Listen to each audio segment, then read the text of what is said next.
নমস্কার বন্ধুরা, তোমাদের সবাইকে জানাই আন্তরিক স্বাগতম। আজ আমি শোনাতে চলেছি বিশ্বকবি রবীন্দ্রনাথ ঠাকুরের এক অত্যন্ত হৃদয়স্পর্শী ছোট গল্প, কাবুলিওয়ালা। এই গল্পে রয়েছে এক আফগান ফলওয়ালা আর ছোট্ট মেয়ে অদ্ভুত সুন্দর বন্ধুত্বের কাহিনী।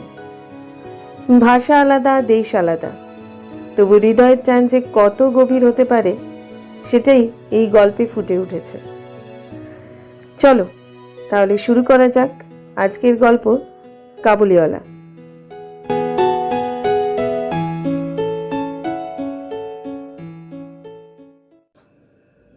আমার 5 বছর বয়সের ছোট মেয়ে মিনি এক দণ্ড কথা না কইয়া থাকিতে পারে না। পৃথিবীতে জন্মগ্রহণ করিয়া ভাষা শিক্ষা করিতে সে কেবল 1 বৎসর কাল ব্যয় করিয়াছিল। তাহার পর হইতে যতক্ষণ সে জাগিয়া থাকে এক মুহূর্ত মৌনভাব নষ্ট করে না। তাহার মা অনেক সময় ধমক দিয়া তার মুখ বন্ধ করিয়া দেয়, কিন্তু আমি তাহা পারি না। মিনি চুপ করিয়া থাকিলে এমনই অস্বাভাবিক দেখিতে হয় যে সে আমার বেশিক্ষণ সহ্য হয় না।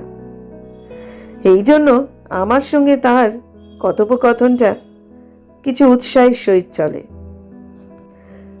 সকালবেলায় আমার নোবেলের সপ্তদশ পরিচ্ছেদে হাত দিয়াছি, এমন সময় মিনি আসিয়াই আরম্ভ করিয়া দিল। বাবা, রামদয়াল দারোয়ান কাককে কৌয়া বলেছিল, সে কিচ্ছু জানে না। না,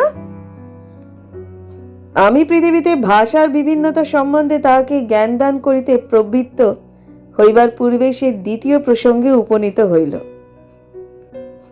দেখো বাবা, ভোলা বলেছিল আকাশে হাতি সুর দিয়ে জল ফেলে, তাই বৃষ্টি হয়। মা গো, ভোলা এত মিছিমিছি বকতে পারে? কি বলি বকে, দিন রাত বকে। এ সম্বন্ধে আমার মতামতের জন্য কিছুমাত্র অপেক্ষা না করিয়া হঠাৎ জিজ্ঞাসা করিয়া বসিল, বাবা, মা তোমার কে হয়? মনে মনে কইলাম শ্যালিকা, মুখে কইলাম, মিনি, তুই ভোলার সঙ্গে খেলা করগে যা, আমার এখন কাজ আছে।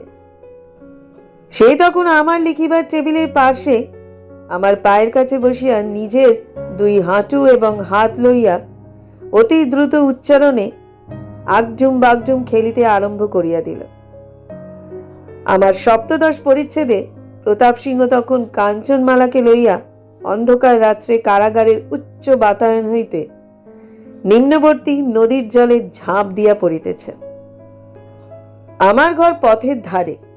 হঠাৎ মিনি আগডুম বাগডুম খেলা রাখিয়া জানালার ধারে ছুটিয়া গেল এবং চিৎকার করিয়া ডাকিতে লাগিল, কাবুলিওয়ালা, ও কাবুলিওয়ালা। ময়লা ঢিলা কাপড় পরা, পাগড়ি মাথায়, ঝুলি ঘাড়ে, হাতে গোটা 2-4 আঙুরের বাক্স, এক লম্বা কাবুলিওয়ালা মৃদুমন্দ গমনে পথ দিয়া যাইতেছিল। তাহাকে দেখিয়া আমার কন্যারত্নের কিরূপ ভাবোদয় হইল বলা শক্ত। তাহাকে ঊর্ধ্বশ্বাসে ডাকাডাকি আরম্ভ করিয়া দিল। আমি ভাবিলাম এখনই ঝুলি ঘাড়ে একটা আপদ আসে উপস্থিত হইবে। আমার সপ্তদশ পরিচ্ছেদ আর শেষ হইবে না। কিন্তু মিনি চিৎকারে যেমনই কাবুলিওয়ালা হাসিয়া মুখ ফিরাইল এবং আমাদের বাড়ির দিকে আসিতে লাগিল, অমনি সে ঊর্ধ্বশ্বাসে অন্তঃপুরে দৌড় দিল। তাহার আর চিহ্ন দেখিতে পাওয়া গেল না। তাহার মনের মধ্যে একটা অন্ধ বিশ্বাসের মতো ছিল যে ওই ঝুলিটার ভিতর সন্ধান করিলে তাহার মতো 2-4টি জীবিত মানব সন্তান পাওয়া যাইতে পারে। এদিকে কাবুলিওয়ালা আসিয়া সহসে আমাকে সেলাম করিয়া দাঁড়াইল। আমি ভাবিলাম যদিচ প্রতাপ সিংহ এবং কাঞ্চনমালার অবস্থা অত্যন্ত সংকটাপন্ন, তথাপি লোকটাকে ঘরে ডাকিয়া আনিয়া তাহার কাছ হইতে কিছু না কেনাটা ভালো হয় না। কিছু কেনা গেল, তারপর 5টা কথা আসিয়া পড়িল। আব্দুর রহমান, রুশ, ইংরেজ প্রভৃতিকে লইয়া সীমান্ত রক্ষানীতি সম্বন্ধে গল্প চলিতে লাগিল। অবশেষে উঠিয়া যাইবার সময় সে জিজ্ঞাসা করিল, বাবু, তোমার লড়কি কোথায় গেল? আমি মিনির অমূলক ভয় ভাঙাইয়া দিবার অভিপ্রায় তাহাকে অন্তঃপুর হইতে ডাকাইয়া আনিলাম। সে আমার গা ঘেঁষিয়া কাবুলির মুখ এবং ঝুলির দিকে সন্দিগ্ধ নেত্রক্ষেপ করিয়া দাঁড়াইয়া রহিল। কাবুলি ঝুলির মধ্য হইতে কিশমিশ খোবানি বাহির করিয়া তাহাকে দিতে গেল। সে কিছুতেই লইল না। দ্বিগুণ সন্দেহের সহিত আমার হাঁটুর কাছে সংলগ্ন হইয়া রহিল। প্রথম পরিচয়টা এমনই ভাবে গেল। কিছুদিন পরে একদিন সকালবেলায় আবশ্যকবশত বাড়ি হইতে বাহির হইবার সময় দেখি আমার দুই তাটি দ্বারের সমীপস্থ বেঞ্চের উপর বসিয়া অনর্গল কথা কইয়া যাইতেছে এবং কাবুলিওয়ালা তার পদতলে বসিয়া সহাস্য মুখে শুনিতেছে এবং মধ্যে মধ্যে প্রসঙ্গক্রমে নিজের মতামত দোআঁশলা বাংলায় ব্যক্ত করিতেছে। মিনির পঞ্চবর্ষীয় জীবনের অভিজ্ঞতায় বাবা ছাড়া এমন ধৈর্যবান শ্রোতা সে কখনো পায় নাই। আবার দেখি তার ক্ষুদ্র আঁচল বাদাম কিশমিশে পরিপূর্ণ। আমি কাবুলিওয়ালাকে কহিলাম, উহাকে এসব কেন দিয়াছ?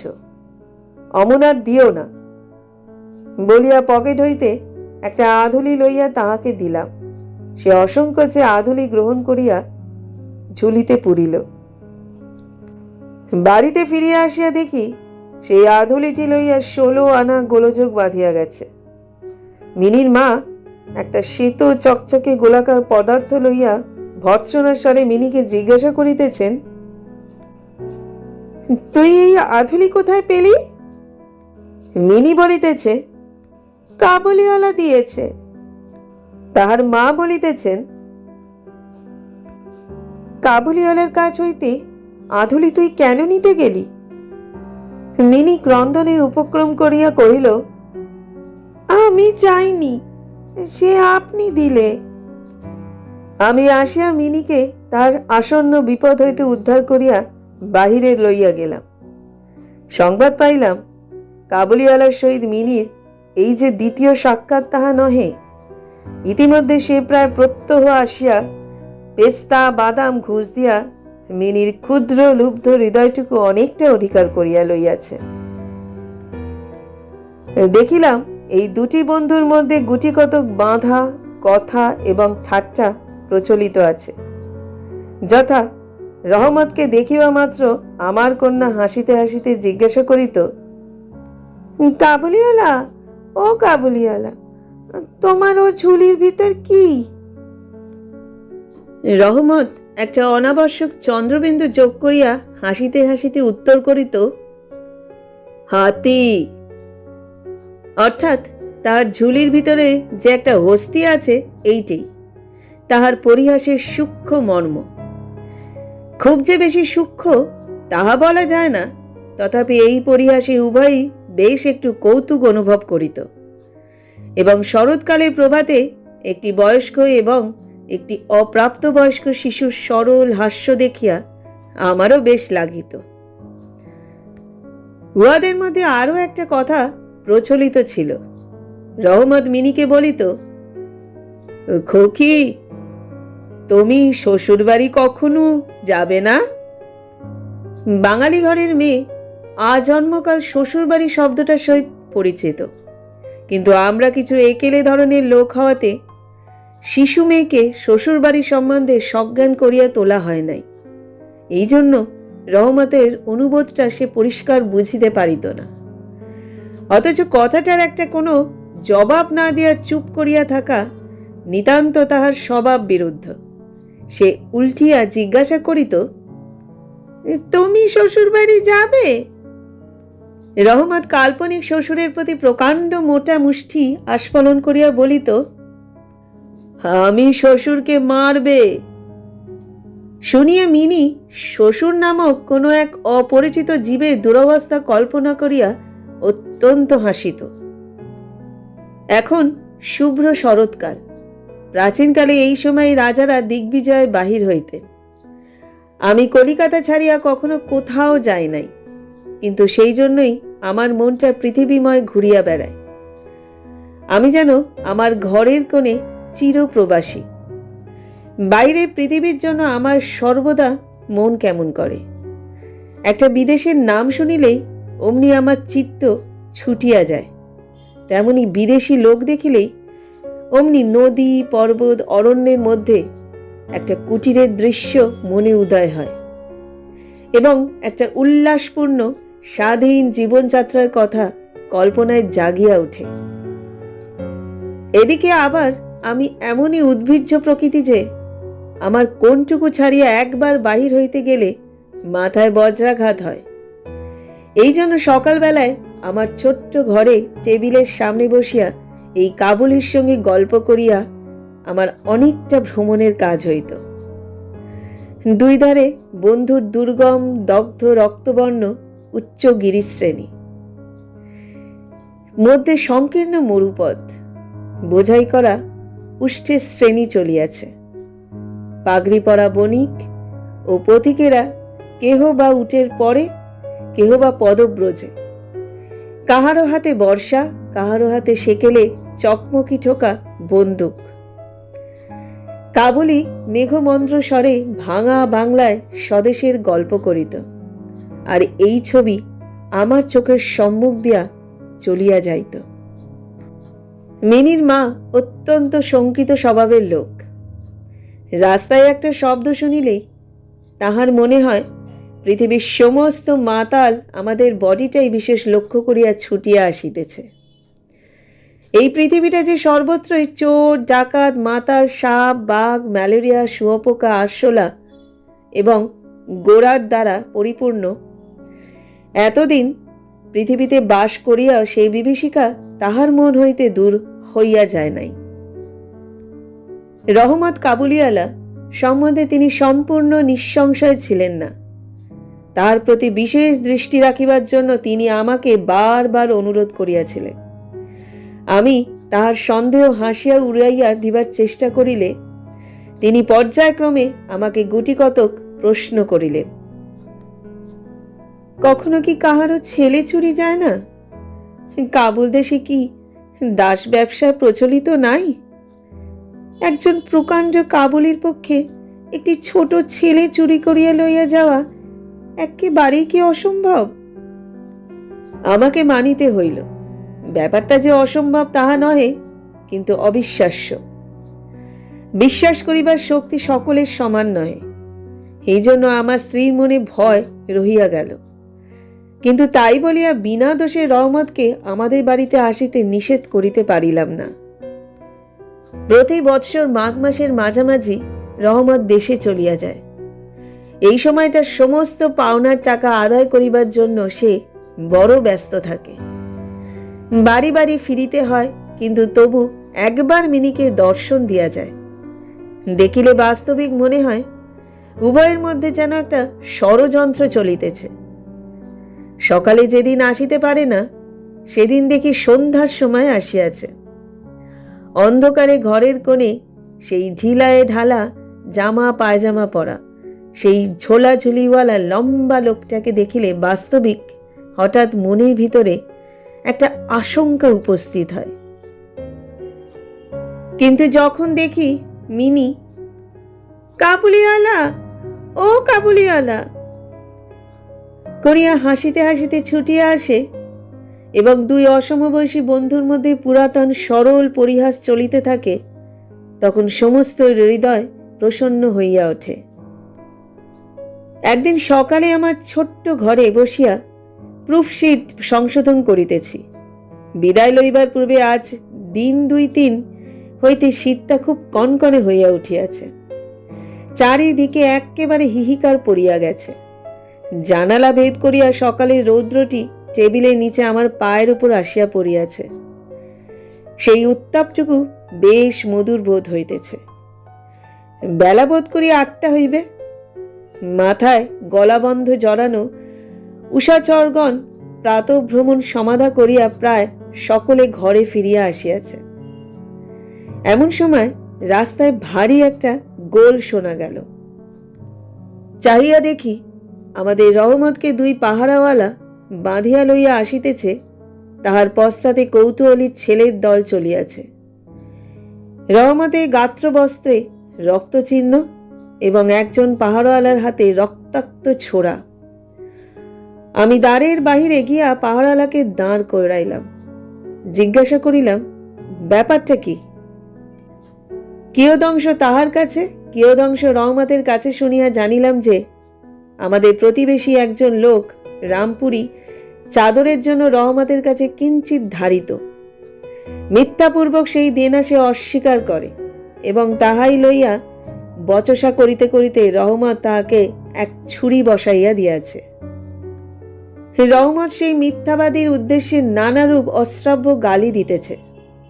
এমন সময়, কাবুলিওয়ালা, ও কাবুলিওয়ালা করিয়া ডাকিতে ডাকিতে মিনি ঘর হইতে বাহির হইয়া আসিল। রহমতের মুখ মুহূর্তের মধ্যে কৌতুক হাস্যে প্রফুল্ল হইয়া উঠিল। তাহার স্কন্ধে আর ঝুলি ছিল না, সুতরাং ঝুলি সম্বন্ধে তাহাদের অভ্যস্ত আলোচনা হইতে পারিল না। মিনি একেবারেই তাহাকে জিজ্ঞাসা করিল, তুমি শ্বশুর বাড়ি যাবে?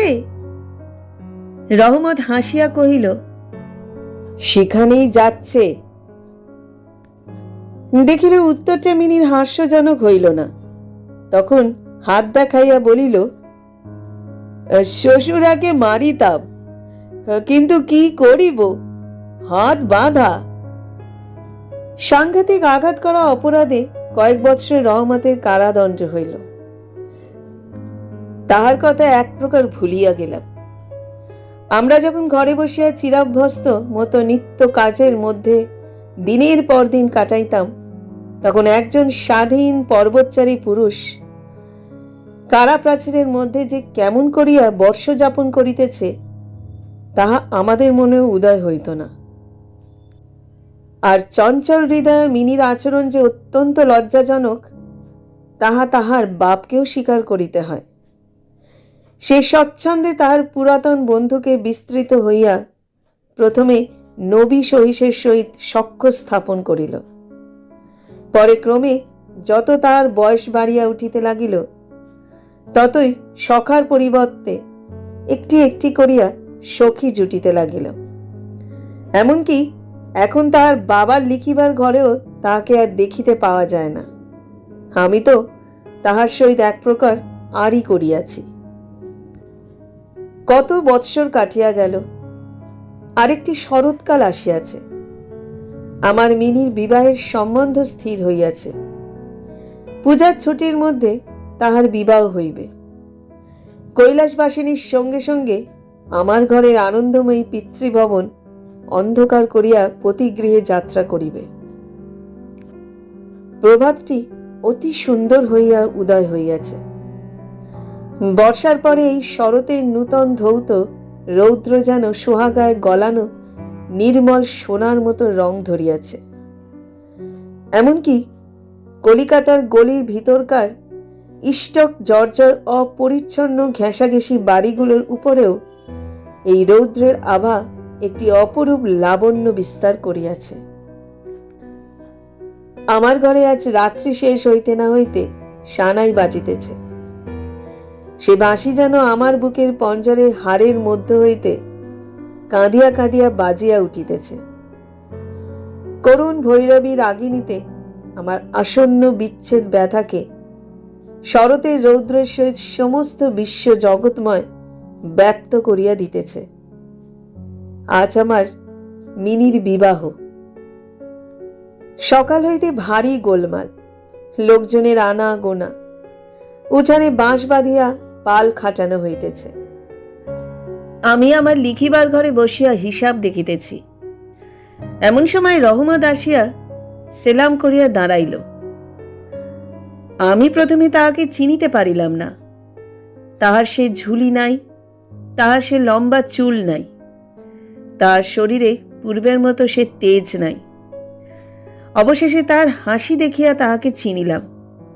কহিলাম, কি রে রহমত, কবে আসিলি? সে কহিল, কাল খালাস পাইয়াছি। কথাটা শুনিয়া কেমন কানে খট করিয়া উঠিল।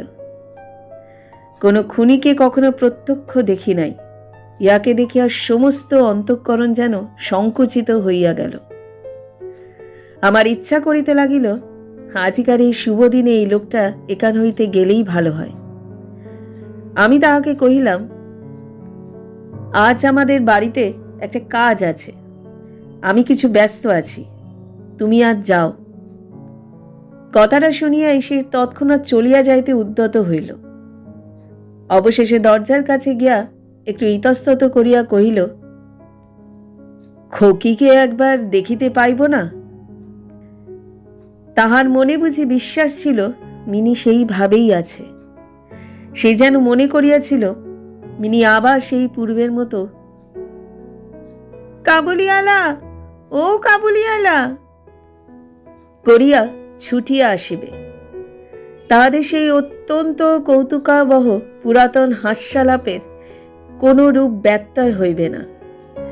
এমনকি পূর্ব বন্ধুত্ব স্মরণ করিয়া সে এক বাক্স আঙুর এবং কাগজের মোড়কে কিঞ্চিত কিশমিশ বাদাম বোধ করি কোনো স্বদেশীয় বন্ধুর নিকট হইতে চাহিয়া চিন্তিয়া সংগ্রহ করিয়া আনিয়াছিল। তাহার সে নিজের ঝুলিটি আর ছিল না। আমি কহিলাম, আজ বাড়িতে কাজ আছে, আজ আর কাহারও সহিত দেখা হইতে পারিবে না। সে যেন কিছু ক্ষুণ্ণ হইল, স্তব্ধভাবে দাঁড়াইয়া একবার স্থির দৃষ্টিতে আমার মুখের দিকে চাহিল।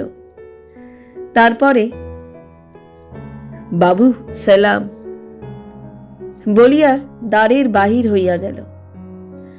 আমার মনে কেমন একটু ব্যথা বোধ হইল। মনে করিতেছি তাহাকে ফিরিয়া ডাকিব, এমন সময় দেখি সে আপনি ফিরিয়া আসিতেছে। কাছে আসিয়া কহিল, এই আঙুর এবং কিঞ্চিত কিশমিশ বাদাম খোকির জন্য আনিয়াছিলাম, তাহাকে দিবেন। আমি সেগুলো লইয়া দাম দিতে উদ্যত হইলে সে হঠাৎ আমার হাত চাপিয়া ধরিল, কহিল, আপনার বহুত দয়া, আমার চিরকাল স্মরণ থাকিবে, আমাকে পয়সা দিবেন না। বাবু, তোমার যেমন একটি লড়কি আছে, তেমনি দেশে আমারও একটি লড়কি আছে।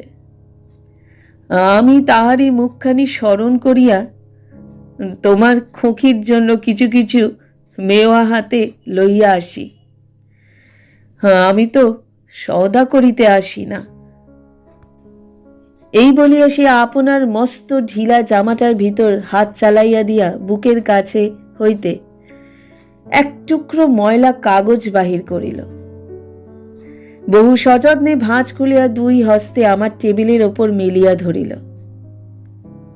দেখিলাম কাগজের উপর একটি ছোট হাতের ছাপ, ফটোগ্রাফ নহে, তেলের ছবি নহে, হাতে খানিকটা ভূষা মাখাইয়া কাগজের উপরে তাহার চিহ্ন ধরিয়া লইয়াছে। কন্যার এই স্মরণ চিহ্নটুকু বুকের কাছে লইয়া রহমত প্রতি বৎসর কলকাতায় রাস্তায় মেওয়া বেচিতে আসে। যেন সেই সুকোমল ক্ষুদ্র শিশু হস্তটুকুর স্পর্শখানি তাহার বিরাট বিরহী বক্ষের মধ্যে সুধা সঞ্চার করিয়া রাখে। দেখিয়া আমার চোখ ছলছল করিয়া আসিল। তখন সে যে একজন কাবুলি মেওয়াওয়ালা আর আমি যে একজন বাঙালি সম্ভ্রান্ত বংশীয়, তাহা ভুলিয়া গেলাম। তখন বুঝিতে পারিলাম সেও যে, আমিও সে, সেও পিতা, আমিও পিতা। তাহার পর্বতগৃহবাসিনী ক্ষুদ্র পার্বতীর সেই হস্তচিহ্ন আমারই মিনিকে স্মরণ করাইয়া দিল। আমি তৎক্ষণাৎ তাহাকে অন্তর হইতে ডাকাইয়া পাঠাইলাম। অন্তঃপুরে ইহাতে অনেক আপত্তি উঠিয়াছিল, কিন্তু আমি কিছুতে কর্ণপাত করিলাম না। রাঙা চেলি পরা, কপালের চন্দন আঁকা বধূবেশিনী মিনি সলজ্জভাবে আমার কাছে আসিয়া দাঁড়াইল। তাহাকে দেখিয়া কাবুলিওয়ালা প্রথমটা থতমত খাইয়া গেল। তাহাদের পুরাতন আলাপ জমাইতে পারিল না। অবশেষে হাসিয়া কহিল, খোকি, তুমি শ্বশুর বাড়ি যাবিস? মিনি এখন শ্বশুর বাড়ির অর্থ বোঝে। এখন আর সে পূর্বের মতো উত্তর দিতে পারিল না। রহমতের প্রশ্ন শুনিয়া লজ্জায় আরক্ত হইয়া মুখ ফিরাইয়া দাঁড়াইল। কাবুলিওয়ালার সহিত মিনির যেদিন প্রথম সাক্ষাৎ হইয়াছিল, আমার সেই দিনের কথা মনে পড়িল। মনটা কেমন ব্যথিত হইয়া উঠিল। মিনি চলিয়া গেলে একটা গভীর দীর্ঘ নিঃশ্বাস ফেলিয়া রহমত মাটিতে বসিয়া পড়িল। সে হঠাৎ স্পষ্ট বুঝিতে পারিল তাহার মেয়েটিও ইতিমধ্যে এইরূপ বড় হইয়াছে। তাহার সঙ্গেও আবার নূতন আলাপ করিতে হইবে। তাহাকে ঠিক পূর্বের মতো তেমনটি আর পাইবে না। এই 8 বৎসরে তাহার কি হইয়াছে তাই বা কে জানে। সকালবেলায় শরতের স্নিগ্ধ রৌদ্রকিরণের মধ্যে সানাই বাজিতে লাগিল। রহমত কলিকাতার এক গলির ভিতরে বসিয়া আফগানিস্তানের এক মরু পর্বতের দৃশ্য দেখিতে লাগিল। আমি একখানি নোট লইয়া তাহাকে দিলাম। বলিলাম, রহমত, তুমি দেশে তোমার মেয়ের কাছে ফিরিয়া যাও। তোমাদের মিলন সুখে আমার মিনির কল্যাণ হইউক। এই টাকাটা দান করিয়া হিসাব হইতে উৎসব সমারোহের দুটো একটা অঙ্গ ছাঁটিয়া দিতে হইল। যেমন মনে করিয়াছিলাম তেমন করিয়া ইলেকট্রিক আলো জ্বালাইতে পারিলাম না। গড়ের বাদ্যও আসিল না। অন্তঃপুরে মেয়েরা অত্যন্ত অসন্তোষ প্রকাশ করিতে লাগিল। কিন্তু মঙ্গল আলোকে আমার শুভ উৎসব উজ্জ্বল হইয়া উঠিল।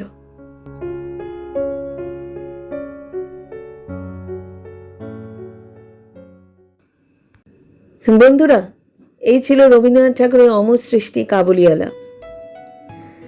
মানুষের মধ্যে সত্যিকারের সম্পর্ক ভাষা বা দেশের ভেদে নয়, হৃদয়ের টানে গড়ে ওঠে।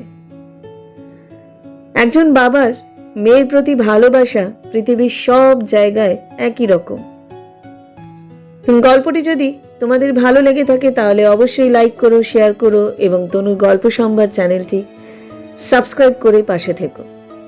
আবার দেখা হবে নতুন কোনো সুন্দর গল্প নিয়ে। সবাই ভালো থেকো, সুস্থ থেকো, অবশ্যই সাবধানে থেকো।